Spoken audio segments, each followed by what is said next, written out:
Louvado seja o nome do Senhor Jesus. Amém, meus irmãos? Que nós possamos permanecer com essa atmosfera.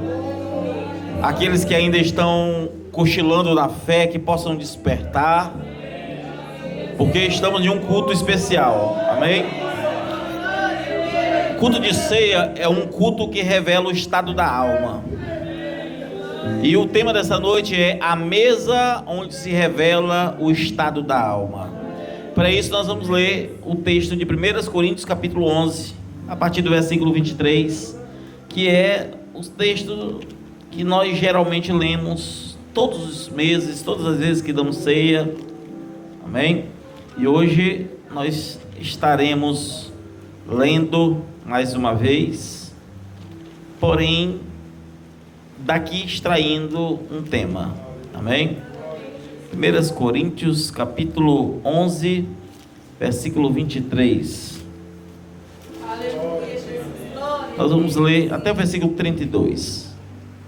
Louvado seja Deus. Podemos? Amém, Senhor. Glória a Deus. Porque eu recebi do Senhor o que também vos ensinei. Ou seja, a ceia ele não recebeu de homem. Por mais que os homens soubessem o que era ceia, por mais que os apóstolos tivessem participado da ceia, ele recebeu as instruções do próprio Senhor. Porque eu recebi do Senhor o que também vos ensinei. Então aquilo que ele está ensinando é aquilo que ele recebeu do próprio Deus. E ele diz que o Senhor Jesus, na noite que foi traído, tomou o pão e, tendo dado graças, partiu e disse: tomai e comei, isto é meu corpo que é partido por vós, fazei isto em memória de mim. Semelhantemente também, depois de ceiar, tomou o cálice, dizendo: este é o cálice do Novo Testamento no meu sangue. Fazei isto todas as vezes que beberdes, em memória de mim. Porque todas as vezes em que comerdes este pão e beberdes este cálice, anunciais a morte do Senhor até que venha. Portanto, qualquer que comer este pão ou beber o cálice do Senhor indignamente, será culpado do corpo e do sangue do Senhor. Então, desse versículo, estamos traindo a mesa onde revela a alma. Então, o indignamente ou não indignamente vai ser uma revelação de alma entre você e Cristo. O sacerdote, ele não pode se meter nisso. É você e Cristo. Amém? O sacerdote pode dar instruções, pode dizer, olha, fosse você, ceiaria ou não ceiaria, mas é você que tem que tomar a sua decisão a partir de um exame. Versículo 28. Examine-se, pois, o homem a si mesmo, e assim coma deste pão e beba deste cálice.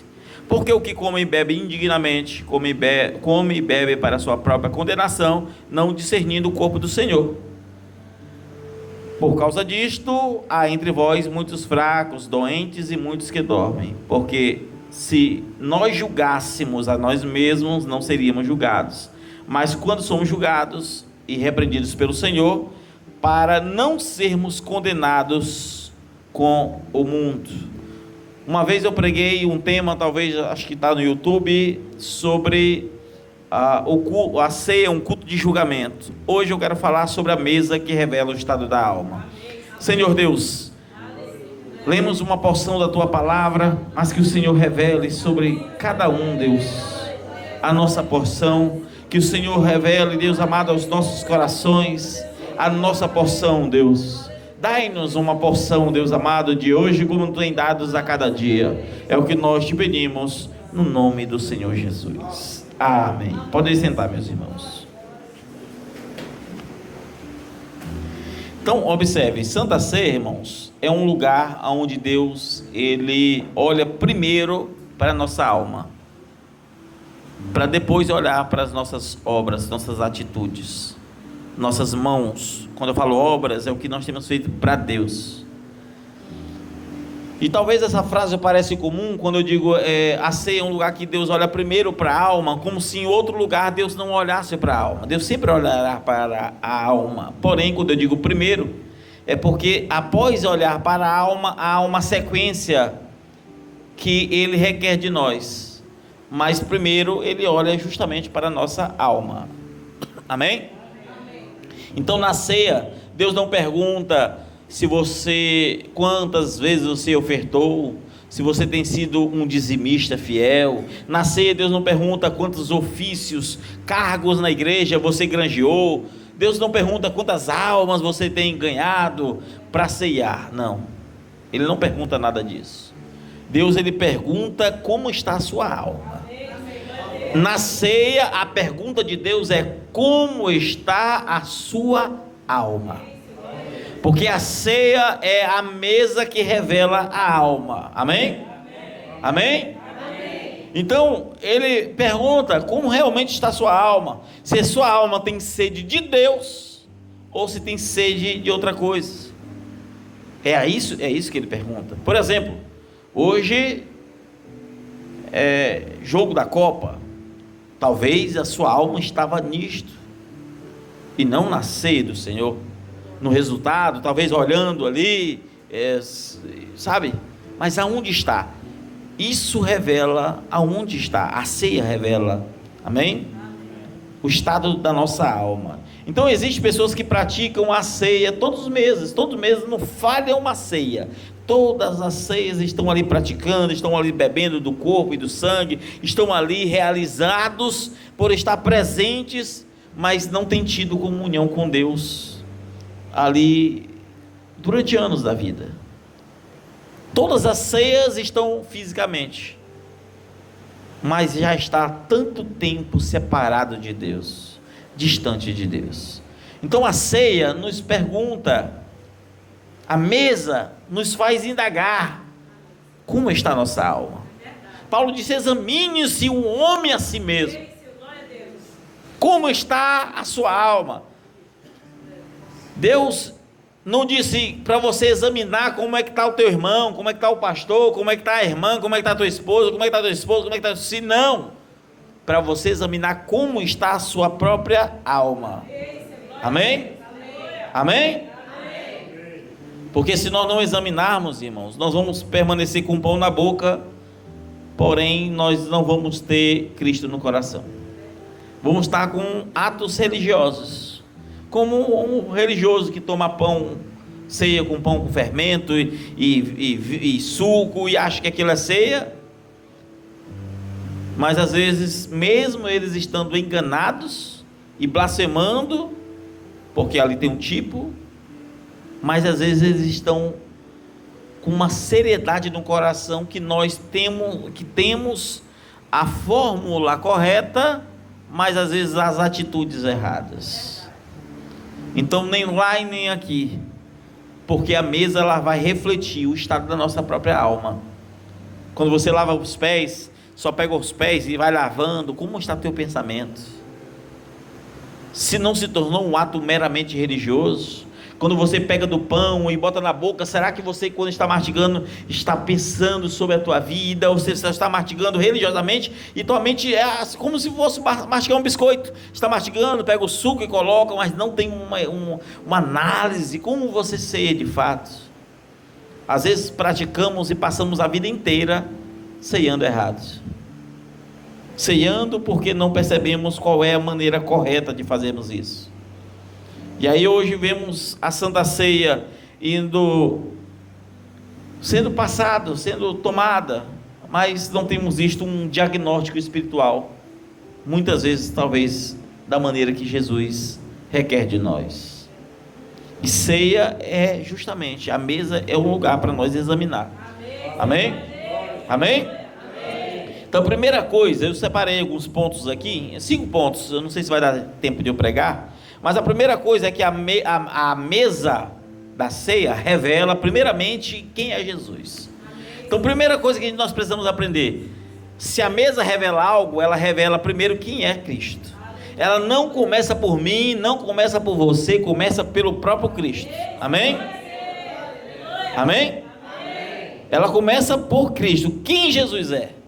Porque naquela mesa nós sabíamos que havia ali um traidor, havia ali um negador de Cristo. Naquela mesa havia homens fracos, homens débeis, havia homens que fugiram da presença de Deus, que fugiram das suas funções, que fugiram e negaram a Cristo momentos depois daquela grande ceia.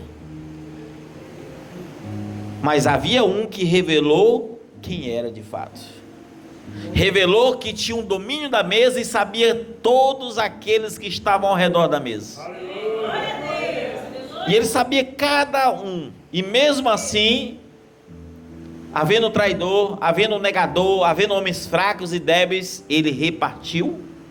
E em Lucas capítulo 22, Jesus disse que desejou estar com eles e ceiar com eles. Então nós sabemos que aquele que estava sobre a mesa é misericordioso. A primeira lição é: ele é misericordioso. E que o homem tem direito a ceiar, ainda que para sua própria condenação, como disse Paulo, porque ele aprendeu do Senhor. O Senhor falou isto, mas Paulo também disse de maneira clara: aqueles que comem e bebem indignamente é para sua própria condenação. Então a primeira lição é que Jesus é misericordioso. Amém? Então nós sabemos quem ele é ali na mesa. Sabemos ou não? Amém? Lucas capítulo 22, versículo 14 e 15 diz assim: é chegada a hora, pôs-se à mesa e com eles os 12 apóstolos. Versículo 15: e disse-lhe: desejei muito comer convosco esta Páscoa antes que padeça. Ele sabia que iria padecer. Ele sabia quem estava com ele, porque ele disse: quem põe a mão comigo, a mão no prato, haverá de me trair. Ele sabia quem era o traidor. Pedro, quando disse: Senhor, onde tu for, eu vou, tu vai me negar 3 vezes. Ele sabia quem era o negador. Ele sabia quem eram os fracos e débeis, mas mesmo assim ele desejou ceiar conosco. Aleluia. Nós precisamos aprender que mesmo você e eu, cheio de falhas, é desejo dele que nós participemos da ceia do Senhor. É desejo dele que nós viemos ter com ele em um espírito reto. Amém? Então Jesus, ele desejou no seu íntimo, assim como ele deseja hoje no seu íntimo ceiar conosco. Mas talvez você saiu da sua casa pensando: eu não vou ceiar hoje. E não é por outra coisa a não ser porque você não consegue entrar, você não consegue sentar na mesa dele. Não são por causa das tuas falhas, mas é porque você já aceitou elas. E você diz: não, mas se eu tomar e não mudar, e você já aceitou que não haverá mudança. Quantos fogem da ceia, que hoje não estão no culto? Se não estão no culto, fogem da ceia. Eu noto, eu não sou de ficar falando, mas eu noto, tem um casal que já está com 2, 3 ceias, que no culto de ceia falha. Mas estão fugindo de quê? Do rei. Fugindo de quê? Da própria mesa. E às vezes nós fazemos isso, fugimos, porque nós não percebemos, irmãos, o que deveríamos de fato fazer. Amém? Agora, se Jesus, irmãos, esperasse homens perfeitos, Jesus não tinha ninguém para ceiar com ele. A primeira coisa, irmãos, é entender: não, Deus não está olhando porque você é bom, Deus não está olhando porque você tem virtude. A ceia do Senhor é misericórdia dele. Amém? É graça dele. Então essa é a lição que precisamos entender.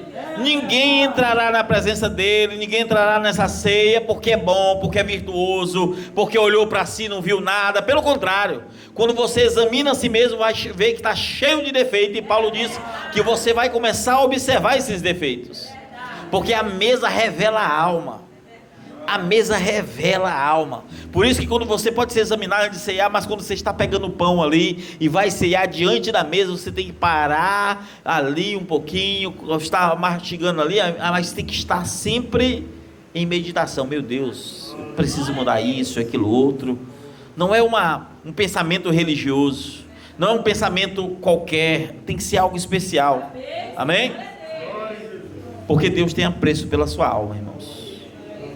Deus tem apreço. Ele sabe quem vai o trair. Sabe ou não sabe? Ele sabe quem de nós não vamos permanecer, quem de nós vamos ficar dando dor de cabeça, quem de nós vamos ficar fazendo coisa que não deve. Ele sabe tudo isso aí.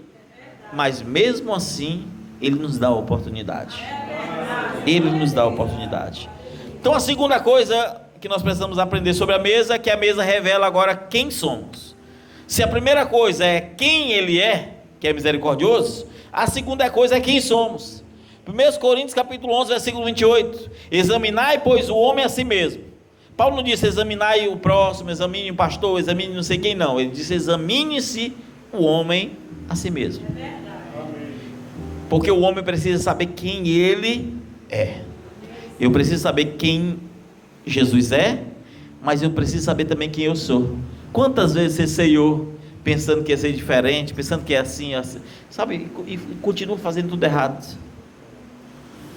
Às vezes nós não sabemos quem somos, porque enganoso é o coração mais do que todas as coisas. E nós muitas vezes nos colocamos como juízes dos outros. Não estou falando no momento da ceia.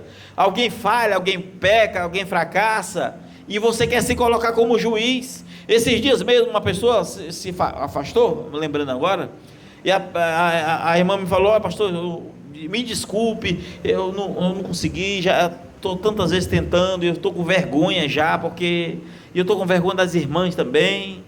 E aí, entre essas coisas, ela pensou: meu Deus, eu vou me julgar. O pensamento errado de achar que vai acontecer, por mais que possa acontecer, mas a gente não tem que se preocupar. Porém, o que eu quero dizer com isso é que às vezes, irmãos, nós passamos por cima de tudo, nós nos colocamos juízes, aí a pessoa se afasta, ninguém quer entender nada, só quer julgar. Olha, aquela irmã já está vestindo assim, ou já está no bar, ou então já está não sei o que, sabe? Se coloca como juiz dos outros, mas advogados de si mesmo. Quando sabe, não, mas eu fiz isso é porque não sei o que, não, mas é porque eu fiz isso porque, sabe, você é advogado de si e juiz dos outros. E na ceia não cabe nada disso. Não cabe nada disso, porque Jesus disse que é o nosso advogado e o nosso juiz. Então ele te julga e ele pode te trazer redenção. Ele pode te acusar, ou ele pode olhar as tuas acusações e mesmo assim te absorver. Então não adianta você acusar outros, ou culpar outros, ou falar de outros, porque a mesma medida com que medir será medido. Então na mesa precisamos saber quem somos. Então a mesa, ela remove as máscaras. A mesa, irmãos, não vai ter, olha, o enganador não continua enganador diante de Deus, o negador não continuará negador, sabe, não vai permanecer dessa forma diante dele. Ele sabe quem eu sou, ele sabe quem você é. Você pode me enganar, pode enganar o outro, pode enganar, e não é meu papel, nem mesmo como sacerdote, ser o seu juiz. Não é o meu papel. Diante dele, você sabendo quem ele é, agora você estará diante dele, a máscara precisa cair. Ou ela cai, ou você permanecerá com a máscara, servindo então a ceia para o teu próprio juízo. Enfermidades, não é isso que Paulo diz? Tanto espirituais como físicas, porque chega a morte, na linguagem de dormir. E aí você vai ver que a máscara começa a cair. E é aqui, irmãos, que a gente precisa entender. Amém?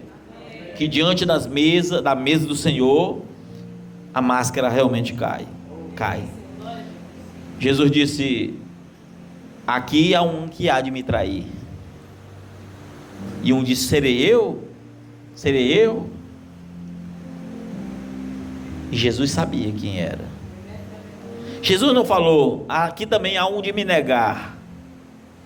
Jesus não falou: aqui também tem uns que ainda estão débeis na fé.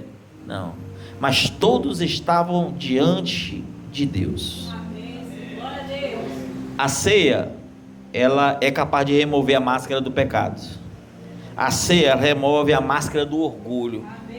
O pecado, quando você reconhece, do orgulho, por você examinar e não ver nada. Depois eu vou falar um pouco sobre isso. Que você se examina e diz: eu estou bem, rapaz, eu jejuei essa semana, eu me separei, eu fiz isso, olha, não, eu examinei, está tudo bem, aí a máscara vai cair. Porque se o Espírito Santo estiver em você, não há um puro sequer diante da mesa. Não há um sequer. Então, a ceia faz com que a máscara da hipocrisia caia, a máscara da incredulidade caia. Porque quando examinamos a nós mesmos, irmãos, e este exame vem pelo Espírito Santo, não pela consciência humana, porque o próprio Davi disse: Senhor, que o Senhor me ensina até mesmo aqueles pecados que são ocultos aos olhos. Sabe, quando é pelo Espírito Santo, aquilo que está oculto aos seus olhos, você começa a observar. E aí você vai ver que é algo comum. Quanto mais próximo de Jesus, mais defeito você começa a ver em você. Quanto mais próximo você se aproxima dele, mais você vê que é defeituoso, cheio de problemas. Que você para de olhar para os outros e diz: meu Deus, eu preciso mudar tanto. É ou não é? É ou não é? Então nós precisamos examinar nós mesmos. E aí nós vamos começar a ver as doenças espirituais que eram antes invisíveis. O Espírito Santo vai começar a colocar aquele zoom espiritual, e você vai começar a olhar aquela pequena coisa, aquele pequeno detalhe, aquelas pequenas coisas que antes não achava que não era nada. E você vai ver que funciona assim. Todo mundo que já teve experiência com Deus é assim. Quando você não está tão bem, assim, você faz vista grossa para muita coisa. Não, mas isso tem problema. Você até acredita nisso. E você não precisa mais ser ensinado. Uma vez que você foi ensinado o caminho justo, o caminho de santidade, quando você, ainda que não esteja na fase boa, começa a buscar Deus e começa a ter uma intimidade com Deus de novo, você mesmo se convence, na linguagem humana, muito embora você seja convencido pelo Espírito Santo, se não, mas eu não me sinto bem fazendo isso. Você começa agora a se sentir mal com aquelas pequenas coisas que fazia, porque você é verdadeiramente convencido pelo Espírito Santo. Amém? Amém? Então a ceia, ela é um exame da alma, irmãos. A ceia tem que ser um exame da alma. A ceia tem que revelar aquilo que ninguém consegue enxergar. Se você olhou para você e disse: não estou bem para ceiar, tem algo errado. Tem algo errado. Porque o Paulo, quando disse: examine-se o homem a si mesmo e assim come deste pão, ele está deixando claro, não é que você não tenha pecados, é que se você se examinar e se julgar e haver necessidade de mudança, você não haverá necessidade de ser julgado no juízo. Ele disse: se nós julgássemos a nós mesmos, não haveria necessidade de sermos julgados. É isso que ele diz. E aqueles que são arrebatados, ora, se os que são arrebatados e estarão para sempre com o Senhor, eles não podem passar pelo mesmo julgamento dos outros, porque eles já julgarão com os outros. Então aonde está o nosso juízo? Na ceia do Senhor. É nela que somos classificados como perdidos ou como salvos. A ceia é algo muito importante. Amém? Terceira coisa que precisamos aprender, vou tentar ser breve, irmãos, tem várias coisas. A mesa revela o valor do sangue. A mesa revela Cristo. A mesa revela você, mas a mesa também revela o valor do sangue.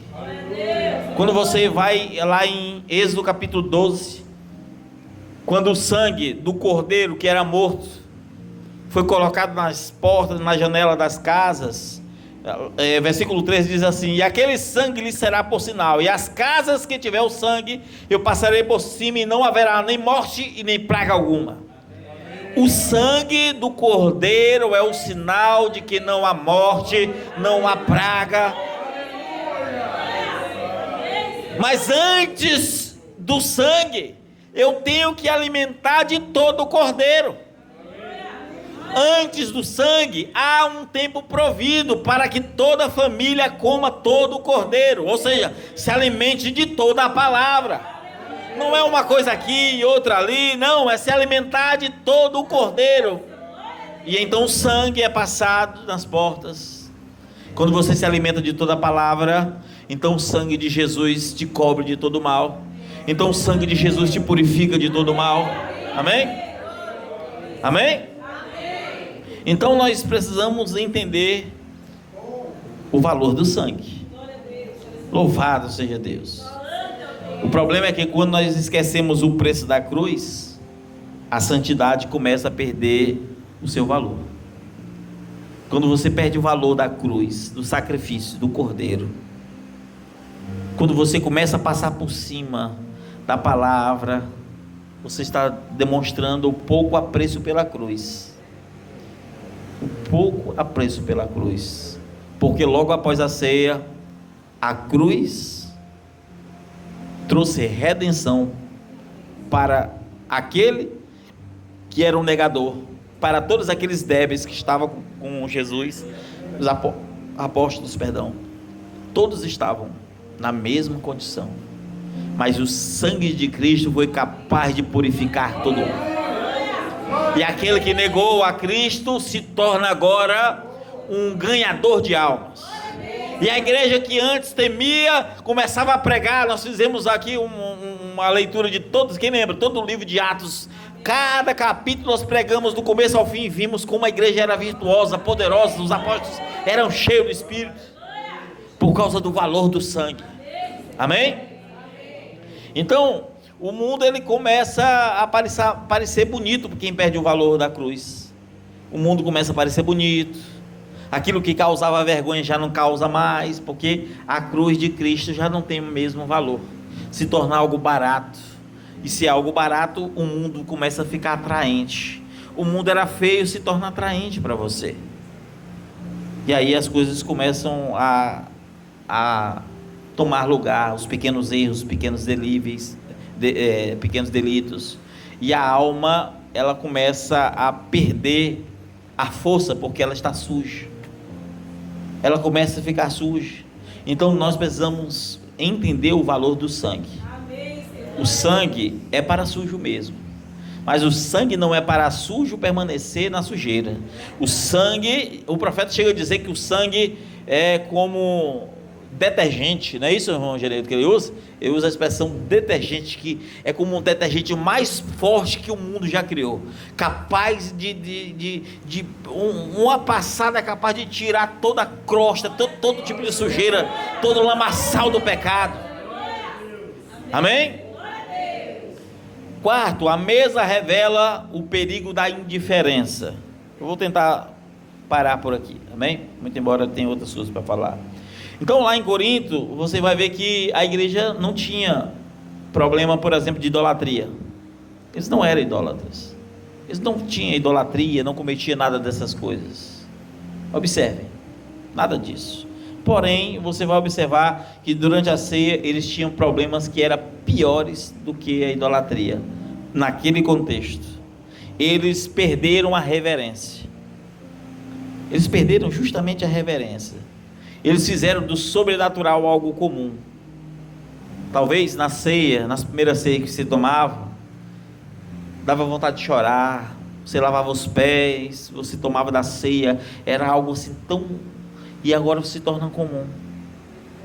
Às vezes nós estamos não com problema de idolatria, talvez não com problema de não reconhecer Jesus, não reconhecer quem você é, a questão do sangue, nada disso. Às vezes nosso problema é justamente a indiferença, que começa por você começar a acostumar com aquilo que é sagrado. Você começa a passar por cima, perder a reverência, fazer do sobrenatural algo comum, fazer da ceia algo costumeiro. Estão acostumados demais, e se acostumam, e é algo só, sabe? E se ajuntar se tornou meramente ato religioso. Se junta para a ceia, mas o que é a ceia? O que ela simboliza para você?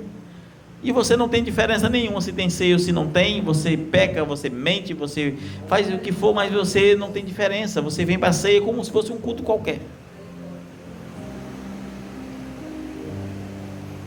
Vocês estão entendendo, irmãos? Talvez esse seja o maior problema entre muitos de nós. É nos acostumarmos com o sagrado. É fazermos pouco caso com aquilo que é especial, com aquilo que deveria ter toda a reverência da nossa alma. Às vezes estamos fazendo exatamente isso. Foi o que Israel fez quando se acostumou com o maná. Era tão bom no começo, depois eles se acostumaram de tal maneira que não queriam mais o maná. Eles queriam se alimentar, mas da sua maneira, da sua forma e do seu próprio alimento. Queriam carne, e Deus envia carne. Existem coisas que a gente pode dizer, Deus me deu, mas que não serve para o teu bem. Ele deu pela dureza do coração. Ele deu pela maldade da tua alma, pelo desalinhamento entre o que você é e o que Cristo é, pela irreverência pela palavra, pela dureza em perceber o valor do sangue.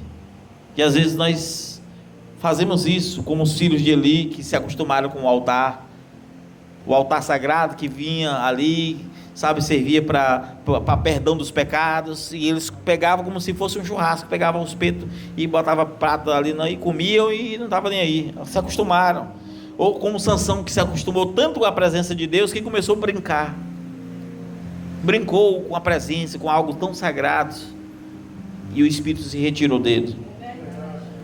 Ou talvez como Judas, que o traiu, mesmo estando acostumado com Jesus, se acostumou tanto que o traiu.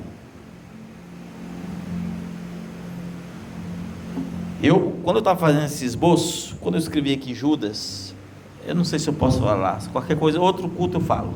Deus me deu uma visão de algo, irmãos, que eu não sabia, para ser sincero, justamente sobre Judas, justamente também sobre o teor da pregação.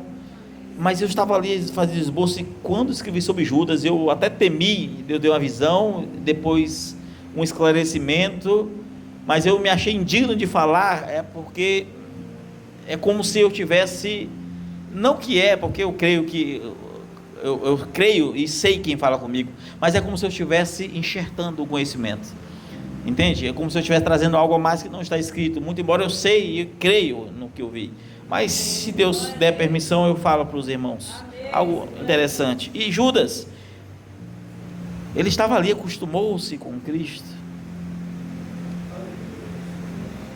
Será que nós não nos acostumamos de ser traidor de Cristo?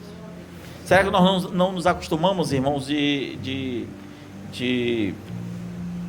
não ter comunhão verdadeira? Por fim, só para encerrar, a mesa revela a necessidade de uma comunhão verdadeira. Esse foi o problema de Judas. Ele não tinha comunhão verdadeira. Ele tinha comunhão com os discípulos, estavam ali e tudo mais, mas não era uma comunhão verdadeira. Eles não estavam em uma perfeita unidade. O pão repartido por Cristo era um só, e foi repartido para todos. Foi ou não foi? Todos comeram do mesmo pão, assim como existe um só Cristo, e ele é repartido para todos, mas nem todos estão na mesma comunhão, comendo do mesmo pão, bebendo do mesmo vinho, nem todos estarão na mesma comunhão. E às vezes nós precisamos nos perguntar, será que a nossa comunhão é verdadeira? Será que nós estamos na verdadeira unidade, na verdadeira comunhão? Será que temos o verdadeiro Cristo? Será que estamos diante desta mesa, mas ela é especial para uns e para outros algo comum? Que realmente isso está acontecendo? Que realmente acontece? O cálice, aonde todos beberam do mesmo vinho, será que para nós é o mesmo vinho? Será que de fato é uma unidade perfeita? Será que de fato é isso? Às vezes nós não percebemos o valor das coisas.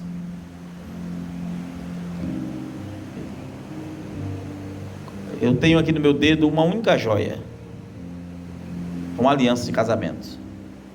Se pesar, vale algumas gramas, mas essa aliança, ela carrega um peso de uma vida inteira de fidelidade. Pequenas coisas, um pedaço do pão, um pouco do vinho, pesa tão pouco no natural, mas se você tem a verdadeira comunhão, você verá e entenderá o peso verdadeiro de todas essas coisas. Você começa a entender o valor disso. O pão de Cristo vale poucas gramas, o vinho vale poucas gramas, pesa pouca coisa, mas se você analisar, irmãos, o que ela representa, você vai ver que é o maior sacrifício e amor da história. É o que representa. Algo que está na ponta dos teus dedos representa algo tão grande. E às vezes nós não entendemos isso. Às vezes nós desvalorizamos. Ou às vezes nós substituímos, participando da ceia, como se aquele natural fosse espiritual, e não é. É como uma fotografia. Alguém pode ter uma fotografia, por exemplo, de um parente seu que você ama muito, e você olha para a fotografia e se alegra, mas a fotografia nunca vai substituir a pessoa da fotografia. Não vai. A ceia do Senhor não vai substituir o Senhor da ceia. Ela só revela a grandeza. O culto de ceia é um culto de nós entendermos a grandeza da ceia. Amém? Amém? A ceia não substitui Jesus, só revela a importância dele. Então dê valor às pequenas coisas, valorize cada culto. Amém? Porque as pequenas coisas,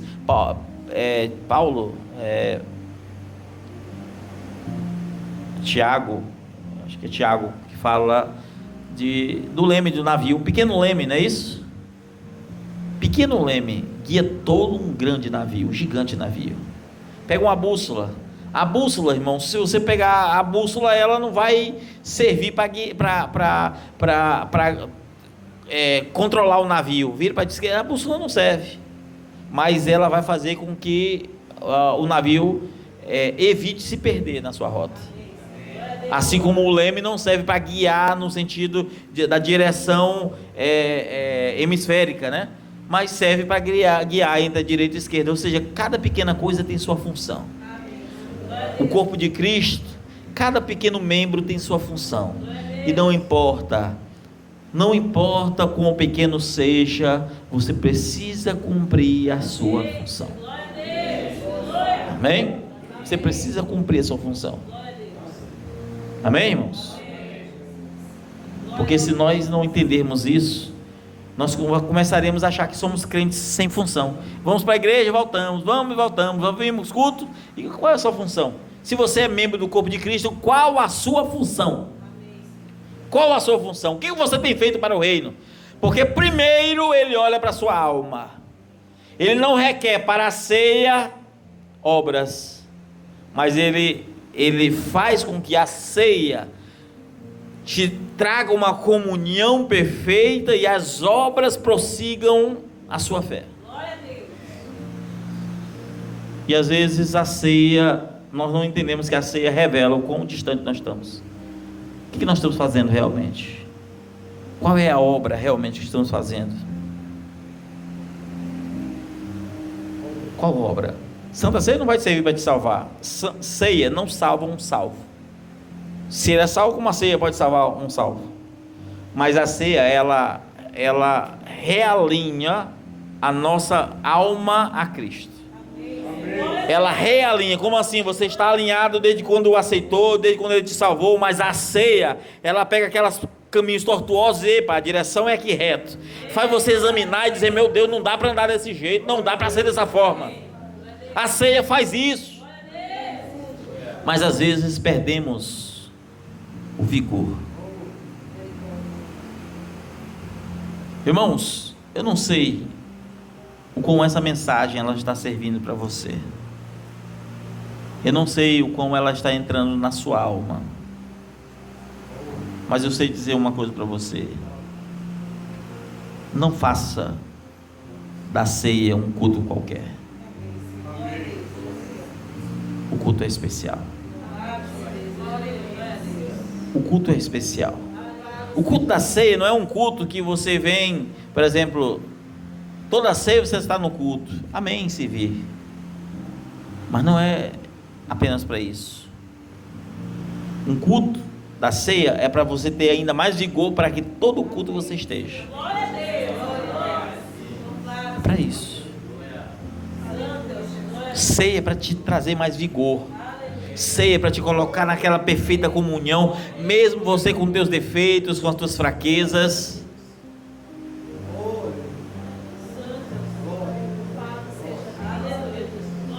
Vocês estão entendendo, irmãos? Amém, irmãos. Eu vou encerrar. Nós vamos orar. Logo após a oração nós vamos partir o pão, amém?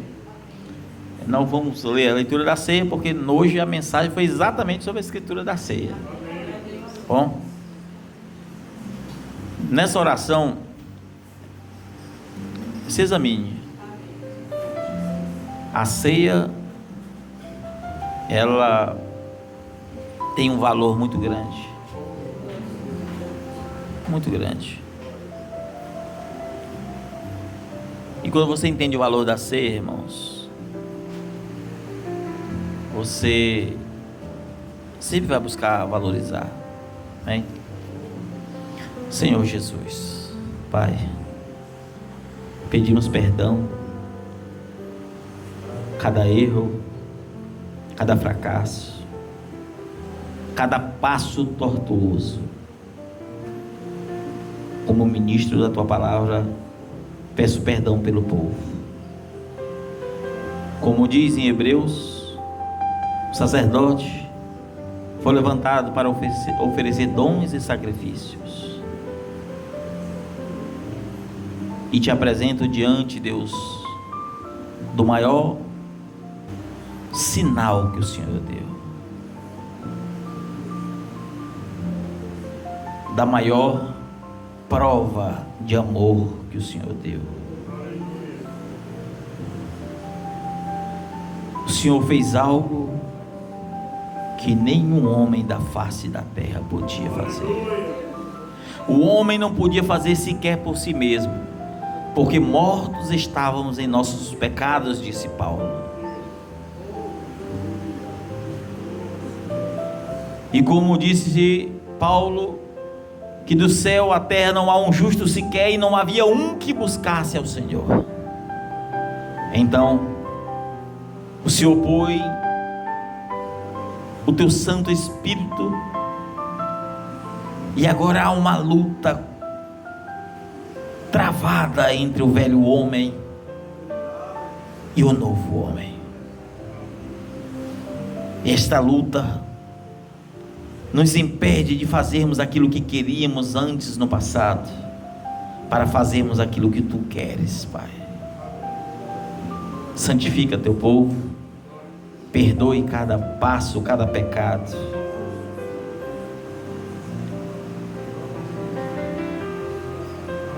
Senhor, eu sei, Deus, que quem toca na ceia, indignamente toca para a sua condenação, Senhor. Mas só podemos clamar por misericórdia. Assim como eu sei, Senhor, que aqueles que se examinam e buscam deixar seus velhos pecados alcançarão misericórdia. Que o Senhor seja o nosso juiz e o justo advogado. É o que nós te pedimos, no nome do Senhor Jesus. Amém.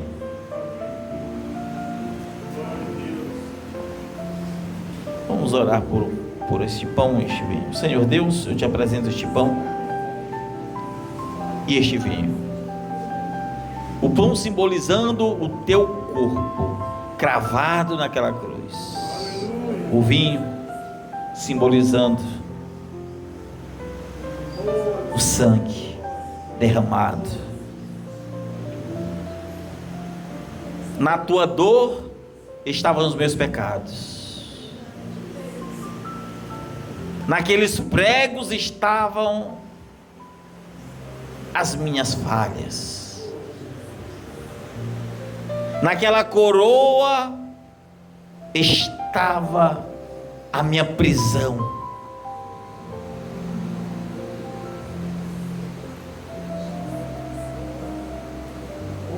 Ah, Senhor.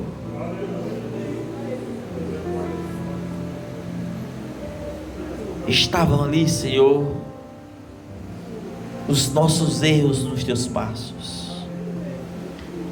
E o Senhor venceu até mesmo a morte. E desde então a morte perdeu a força dos seus aguilhões. E a vida opera onde havia morte. E a restauração opera onde havia destruição. Ah, Senhor, é sobre as tuas obras, é que estamos fazendo este sacrifício, é que estamos aqui, Senhor, apresentando este sacrifício, para então, de graça, comer e beber. É o que nós pedimos no nome do Senhor Jesus. Amém.